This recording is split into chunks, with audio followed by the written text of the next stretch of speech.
Let me experiment with kind of an overview before I kind of dive deep, because one story might take me afar. Nicely done. Nicely done. Do guests play a drinking game? Like if you say afar, you have to take a Well, we're swig of. going to start that now. So if you have Yes. any like vodka lying around, then go for it.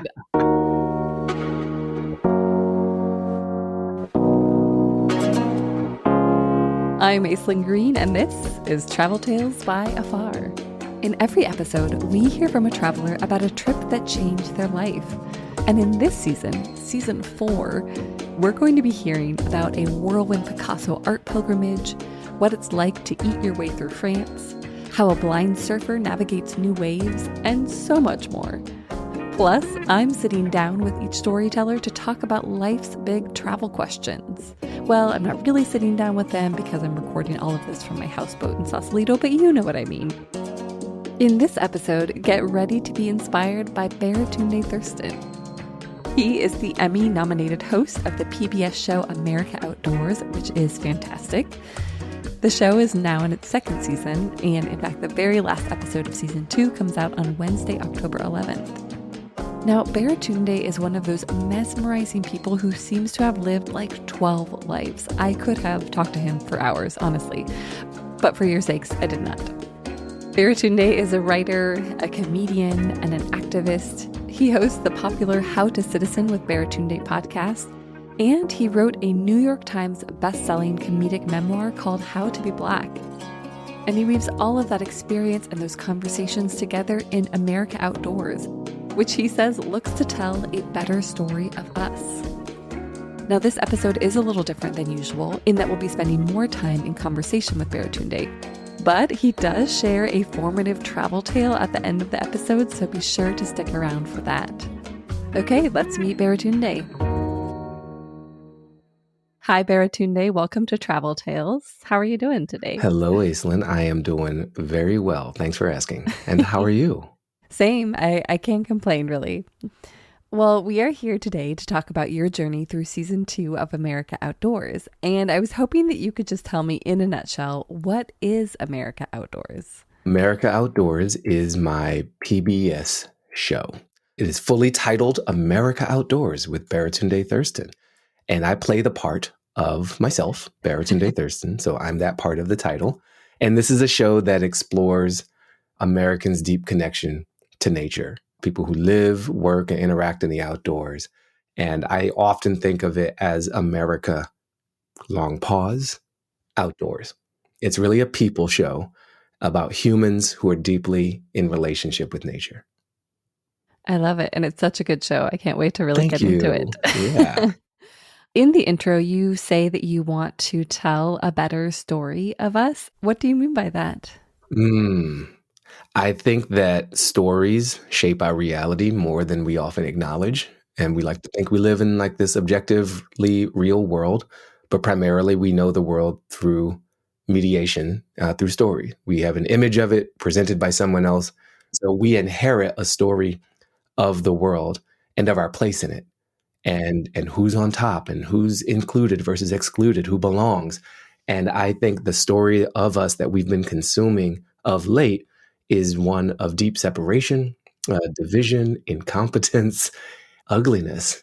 And I think there is a better story possible for us. And there is such a sense of unity and just joy. I felt like I was smiling in every episode, like this big smile, like, who are these amazing people? Yeah, good. It's working. The drugs are working. They're working. You also talked about how our relationship with the outdoors defines us as individuals and as a nation. What would you say that relationship is at this moment in time? Complicated. It's complicated and it's beautiful. Different ones of us have different relationships. You know, that story of us that has excluded so many of us in terms of who can even be American, who has a right to claim this place, is also tied up in relation to the land. That is part of our legacy and our current reality. So there is trauma, there is pain connected to that, and there is a deep sense of identity in a positive sense. You know, as I've traveled around making this show, people are proud of their natural resources the way they're proud of their sports teams. Yeah. They're like, you got to check out our river. You got to check out these manatees. You got to go out to these canyons. Have you been down to the fishing hole? Have you been to and there's a deep pride in place. And as we increasingly attempt to live in the cloud, I feel an equal call to plant our feet firmly in the ground. And I've been excited to meet folks who are feeling that same tug downward, inward, and crafting a story of us that is not just a human one. It's a story of like, this lake is a part of me. If you're the Klamath folk out in Oregon, or this ridge is a part of me, or these hawks are a part of me and a part of my sense of community. I've encountered deep pride, deep identity, and through that, folks feel a call to preserve and protect and extend access to those of us with different abilities who may not always be physically welcome in these outdoors, or to those of us who aren't yet here, who still would prefer, given all other options, to live on Earth, which is becoming increasingly difficult with climate change. And so this relationship has a lot of ramifications, and I've really enjoyed exploring all that. Do you find that the more that you kind of see these places and you connect with that sense of kind of pride and identity, that your desire to help protect and preserve these places also increases? 100%. Yes. When I go to Salt Lake in our Utah episode, and I'm fat pedal biking with this climate scientist, Ben Abbott, who feels called to protect this resource in this lake and this part of identity as a Mormon and as a climate scientist. First of all, like, yo, that's complex. Yeah, That's yeah. beautiful. When I used to hearing that, I feel called to protect that lake too. We are biking where water used to be, where it's supposed to be. I pulled up Google Maps and it thinks I'm in something that's blue. Yeah. And like, I'm not. I'm in something that's very brown and a little toxic. So yeah, I feel like I want to adopt that initiative. I want to scream from the rooftops what Ben shared with me, that we've got 5 years before the Great Salt Lake is no longer the Great Salt Lake. It just becomes a historic fact and an artifact as opposed to a present fact. So yeah, I feel motivated when I go to the Okefenokee Swamp in Southeast Georgia and meet Reverend Antoine Nixon. Different religious tradition, same calling, this religious calling to protect this swamp, which is holding so much carbon for us, which is providing drinking water to millions of people in the watershed in that North Florida area. I'm like, yeah, I've got to protect this swamp. Let's go. Well, I wanted to go back a little bit before we go forward. When and where did your relationship with nature begin? My mom was she rode a bicycle around as transit with my older sister, Belinda, and she always loved being out in the woods and in nature. So she wove in nature to my childhood in the form of the Boy Scouts and kind of enlisting me in that at an early age, in the form of activities, taking me and my friends out of our block situation, which was a deteriorating one through the 80s. Playing outside right there on the street was not advisable. But we lived near Rock Creek Park in Washington, D.C. And so I would go there with my friends, and my mom would organize these excursions. And we would take this beautiful bike paths in D.C. They go all the way past the airport out to Monticello. Cool. And so we were riding along Rock Creek. We're hiking along the C&O Canal. She joined the Sierra Club. I mean, my mom was a certified hippie. She literally wore tie-dye, shopped at Natural Food Co-op, and had anti-nuclear power, stickers and posters. Right? So she had a deep environmental and like earthly appreciation.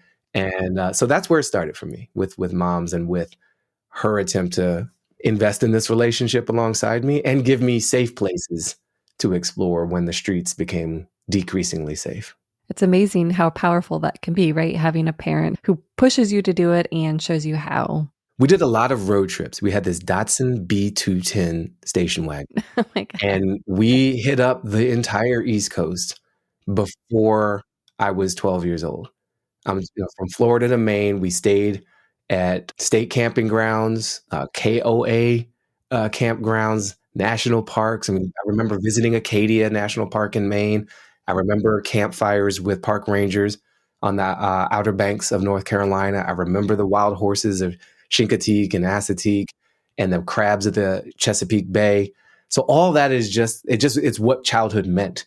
Oh, that's awesome. Well, and that seems like that directly, or maybe indirectly took you to where you are today, hosting the show.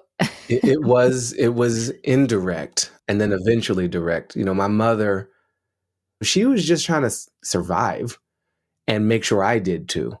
And so two ways she did that was, here's a bike, go ride, but not too late, but go ride, but not too far, but go ride. And here's a computer. And she was a programmer for the government. And so she knew about the computer thing well before most people in the world did. Wow. Yeah. And my mom wasn't like Bill Gates. She was just a real humble, non-college degree holding Black woman from DC. But she found her way into this universe and brought me into it. So as I continued to grow, I took this computer thing very seriously. Yeah. And that powered me. And I took like arts and performance seriously. And the outdoors just receded. But as I got into college, I always had the bike as part of my identity, but primarily it was commuting, and sometimes I'd ride along the river for stress relief. But I hadn't gone camping in years, and I moved to New York City, which is not known for its outdoor exploits. And when I was there, I would find some way I kept the bike and I took up surfing in New York. But mostly I was in this internet media universe and in this political digital universe. And so by the time the opportunity for America Outdoors came up in the form of an email from my agent saying, would you ever be interested in doing a PBS show about the outdoors in America? And I was like, you have no idea, sir. And it was a homecoming. It was a call back to earth from the cloud. And it was a really great way to remember all these things that were a part of me. Well, that segues us nicely into this season 2. And like I was saying, I really did, I feel very obsessed with everyone that you met on this journey. Like, they're just such an impressive group of people. And I was wondering who or what surprised you the most during this season. Okay. I will try not to have the list be too long. Arkansas surprised me with its beauty. Just as a region, it was the one state I hadn't been to in the lower 48 in my entire life. What surprised me was the complexity of freediving. That's actually way harder than I thought it would be. What surprised me was emotion, moments of emotional challenge or release. There's some real teary moments that happen in this show on my part and on the part of our guests and contributors in different places in Oregon, climbing this tree, in Elaine, Arkansas, remembering a big race massacre, in Utah, rock climbing with Nikki Smith, a trans climber, and her recalling her journey with a Iraq War veteran.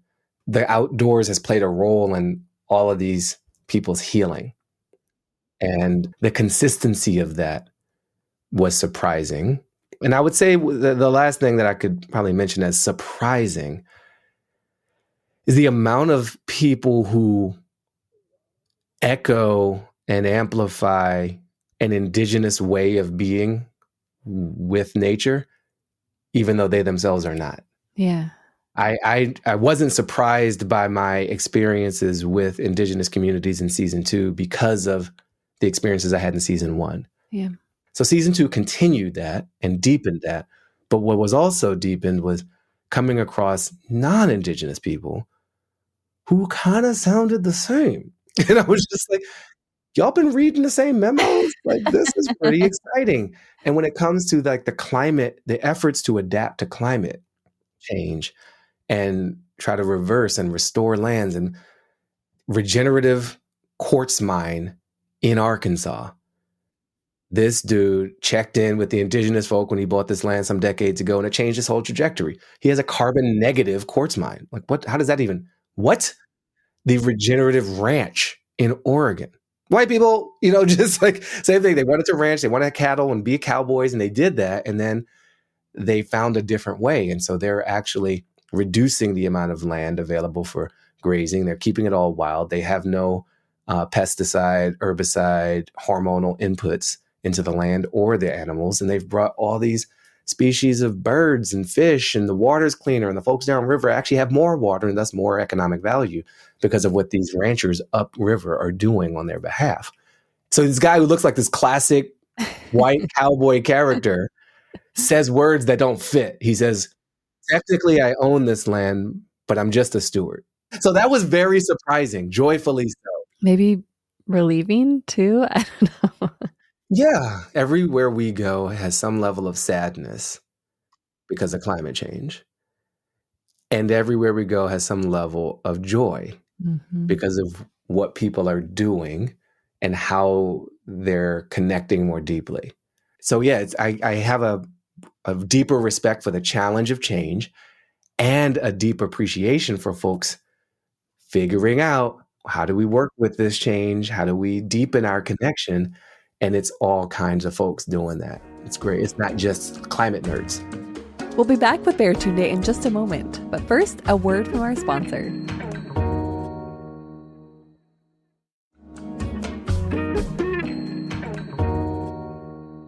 In episode 1, you traveled, I think, all 246 miles of the Suwannee River. Yes, right? Absolutely. Headwaters to the mouth. What was that like?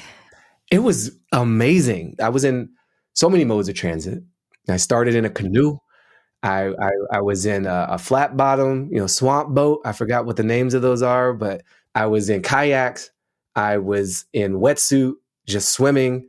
I was on motorcycles, jet skis, automobiles, and plain old fashioned motorboats. So that's 8 different forms of transit to move down this river. And you see the river change. Yeah. It starts in a swamp, and I don't think of swamps as beautiful places, but this is my second swamp with this show. And it's beautiful. I don't think of gators as creatures I need to be any closer to than a television. But here I am out here in the swamp, and gators are dropping in, and I'm stepping out the boat against all evolutionary instincts to film a conversation on this peat bog, and nobody got eat or bitten. So I'm here intact to talk about it. And it's, at each turn of the river, the water's a little different. The current's a bit different. The types of people and the types of activities are different. But what's common is the connection and the investment and the essentiality of the river. There's people out there with their beer cans and their lawn chairs. There's scientists out there with their drones. And everybody's focused on this river and recognizing its power, its role in their story or in their dinner. Yeah. In their livelihood. Yeah, absolutely. Love that. One of the people, and you mentioned him earlier, that you met at the very beginning of the episode was Reverend Nixon. Yes. And one of the things that really stuck with me about that conversation was how he talked about uniting faith and nature, which was so beautiful. And I would say that most of my quote unquote religious experiences have happened in nature or kind of nature adjacent. And I was curious to know if nature is spiritual for you in some way or has become so, or as you've kind of reconnected with it through the course of the show, has that shifted for you at all? Yeah, nature is very spiritual. When I was in New Mexico, I rafted down part of the Rio Grande with a man named Louis Hina, who is from 2 different indigenous nations. I cannot recall off the top of my head what the names of either are, but he was pointing out the features of the river in a different way. He wasn't saying, oh, and this is where that deer, drinks from, and this is this rock formation called such and such. And he's like, oh, that's the medicine cabinet. That's the altar, right? That's the playground. He was naming the natural environment for what it provided. Wow. Right? That's the pantry. That's the hospital. That's the classroom. And so seeing nature as providing all of these things intrinsic to what we need as opposed to external to us was something he just gave a broad overview. What the Reverend did in Okefenokee in Southeast Georgia at the Head of Suwannee episode was literally conduct a church service outside and connect, biblical teachings to an obligation to care for this planet and care for ourselves by caring for this planet, and to dress and keep it, and tend to the garden, and like all of this overtly religious language, which we're not used to seeing in terms of the image of climate activism or the image of Southeastern religiosity, in the United States.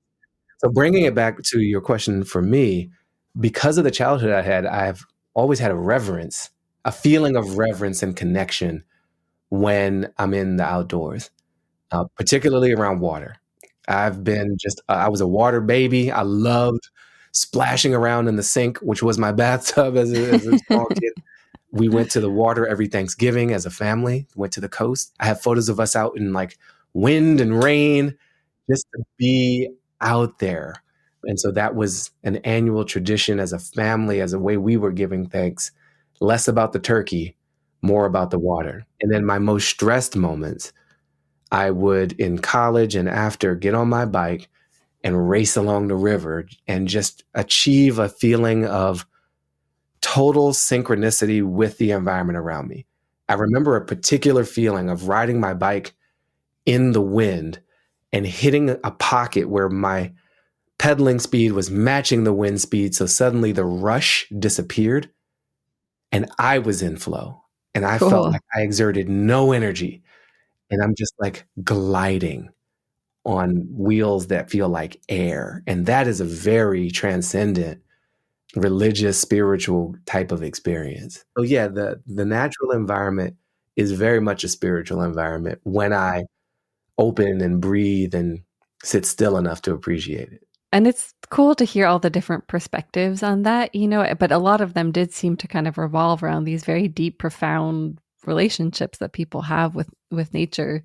What experience scared you the most? Tree climbing in Oregon Yeah. was scary.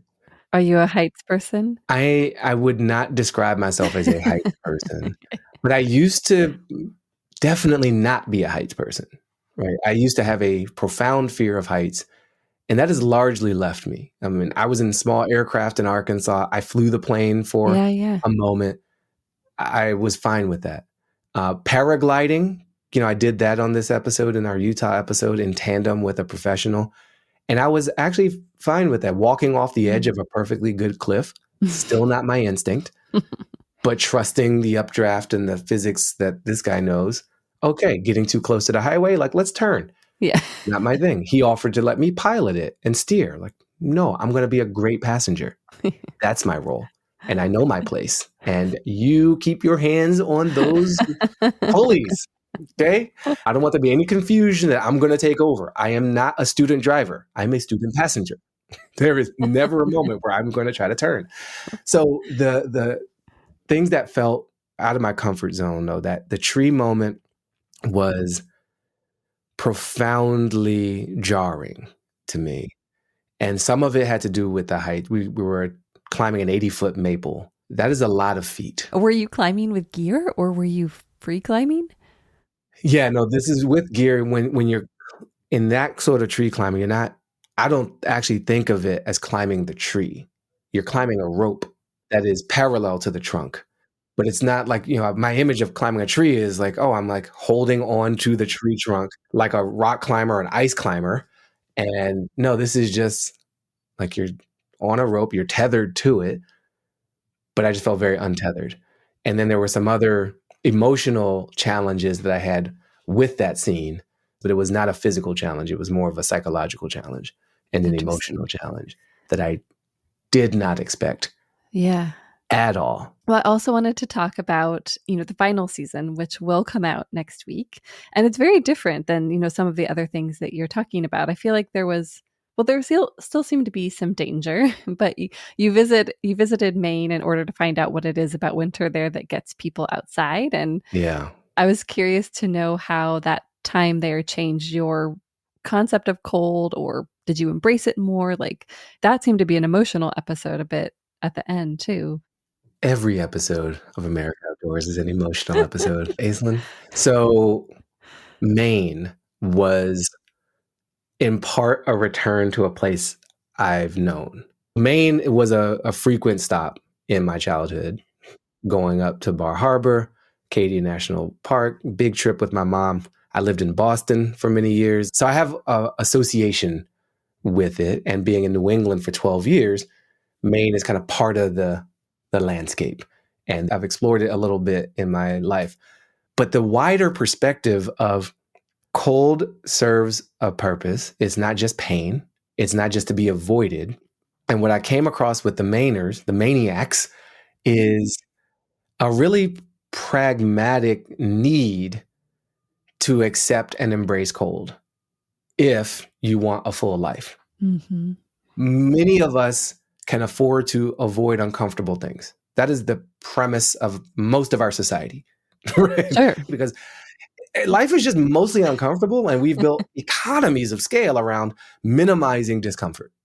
In Maine, there's just some unavoidable parts, and cold is one of them. So I found multiple perspectives from people there who were metaphorically and actually embracing the cold and seeing it as a feature, not a bug. Yeah. Yeah. Yeah. It's quieter now. You can get access to this type of food now. There's this religious experience available to you now. There's this appreciation for summer because you've embraced the cold in winter and fall and spring because it's a lot of cold time up there. I got to go out on this oyster boat and get an industry perspective and a delicious culinary perspective on Maine identity and cold, and a climate perspective because these are former lobster folk. Yeah. And they're becoming oyster folk because the lobsters are moving to Canada, and it ain't for the healthcare, right? It's because the temperatures are rising and they're moving north. So the humans of Maine are adapting. And Muir Point oysters are some of the best I've ever had. And any opportunity to eat on camera, I will do it. I spend time with very young kids who get oriented to the outdoors through winter activities in a way that's like acclimating them. I saw people bring their little babies out to like a 5K ice run. These people do snoga. That is yoga in the snow. Yeah. That's hardcore. They're different up there. They're like Canadians, but they're ours. Our very own Canadians.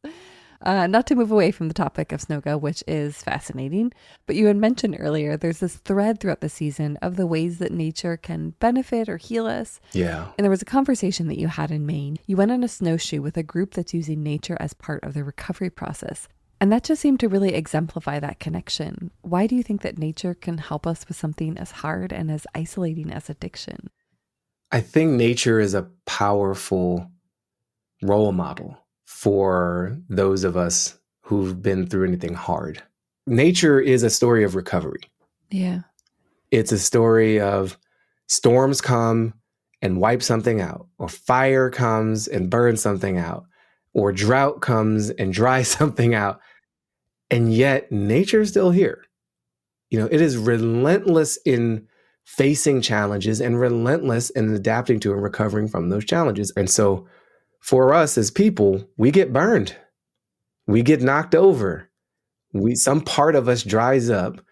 And one of the ways we recover is to know that recovery is possible. And so for the people in WMARI, the Western Maine Addiction Recovery Institute, they are, dealing with substance abuse disorder and finding, I think in part, some allies in the woods, in the trees. And I think a lack of judgment. The trees don't expect anything from you. Sure. They're just there for us to lean on and breathe better because of. And there's a sense of awe and beauty. And I remember, one of the folks we spoke to, I don't know if it was Kari or Aaron, but just to be able to appreciate beauty and feel like you deserve, after whatever harm you may have caused someone else because of substance abuse, your humanity gets restored. And I think, to tie it further to the Indigenous thinking that we kind of started with, when we help nature heal, we help ourselves heal. Mm-hmm. And that was a consistent refrain from Louis in New Mexico to Mick Rose in Portland. We help nature to help ourselves. We heal nature to heal ourselves. And going out and trying to restore a wetland or bring back some bird species or tend to a river or plant seed pods here or New Mexico. My goodness, you talk about the fire, the burn scar in New Mexico. And these kids who are out here working to accelerate the return of this forest that all the generations have only known is there, and now it's not. That's going to help them recover. And it gives a shared purpose, and it ties you back to your place, even as that place changes. And there's something about being tied to something that's like a collective and something that's bigger than us, like that's to feel small It's in a humbling. good way, Yes. like It's really great to have all these problems in our lives, whether it's something as heavy as addiction or as light as an overflowing inbox. Yeah. and take a pause from that weight of our human existence and just appreciate the humility of our human existence and the interconnection. It's not just that, oh, nature is so big and I'm so small. For me, it's that nature is so big and I'm a part of it. Mm-hmm. I'm like a part of this big, beautiful thing. When you look up at the night sky, this is the free drugs. Look up at the night sky and see the Milky Way. As you remember that you are part of the Milky Way, you are inside the thing you are looking at. What? Come on, man. Well, I think all of that really comes through on the show. What do you hope that viewers walk away with? I hope they think, this is on PBS? What? This is amazing. How is this a PBS show? My taxpayer dollars at work? Yay. Let me pledge more. And I hope that they take away that we have reserves of resources, of belonging, of community right outside our door.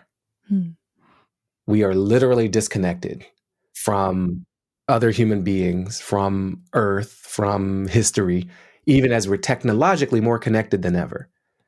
And so I hope that this show helps people feel the power and value of a natural connection as we usher in artificial intelligence. Yeah, AI is a whole nother conversation. It is. You see how I teased that up there? That's good. That's the episode 2. We got to do a multi-part. Great. Yes.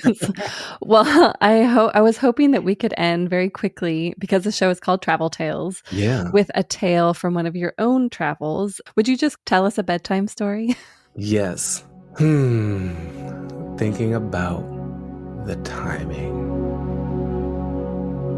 It's the summer of 1989, and our hero, he doesn't want to be called that, but we're going to editorialize and say our hero, Baratunde, is 12 years old, living in the Mount Pleasant neighborhood in Washington, D.C.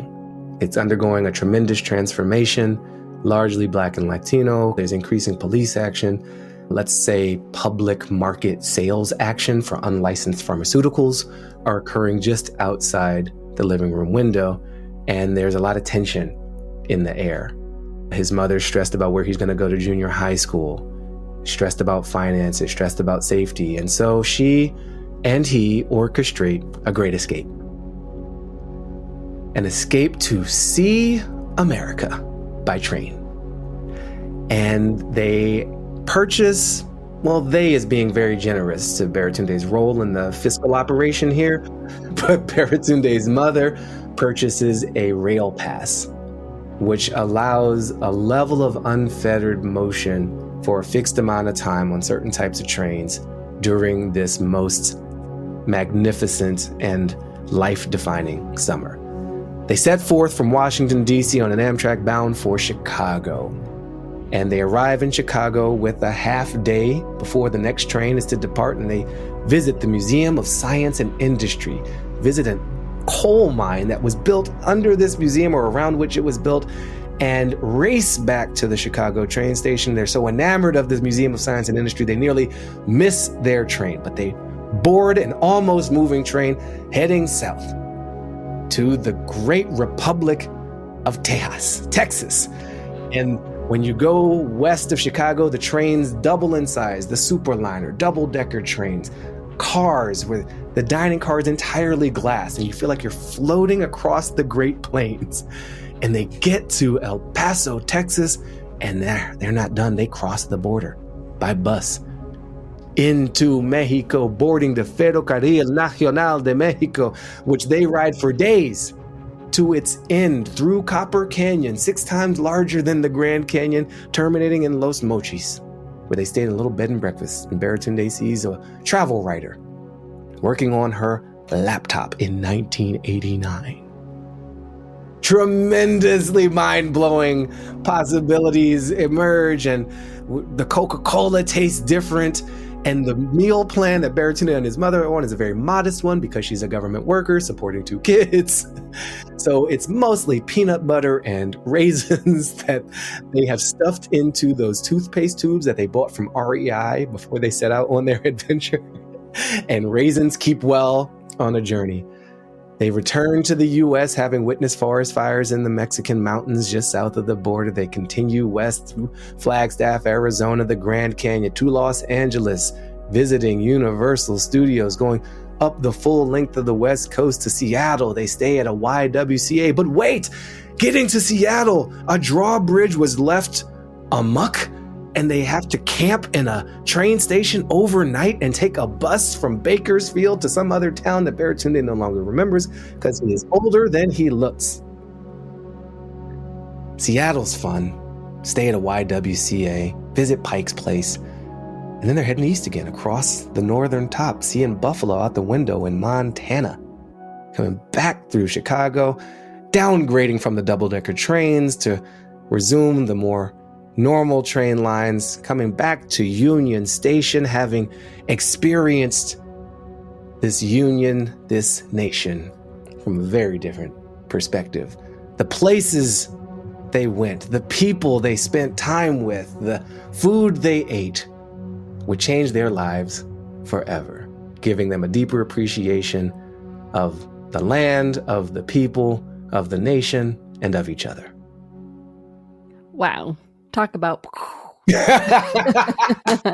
well done. I got a clap for that. That was awesome. Good night, kids. Sleep tight.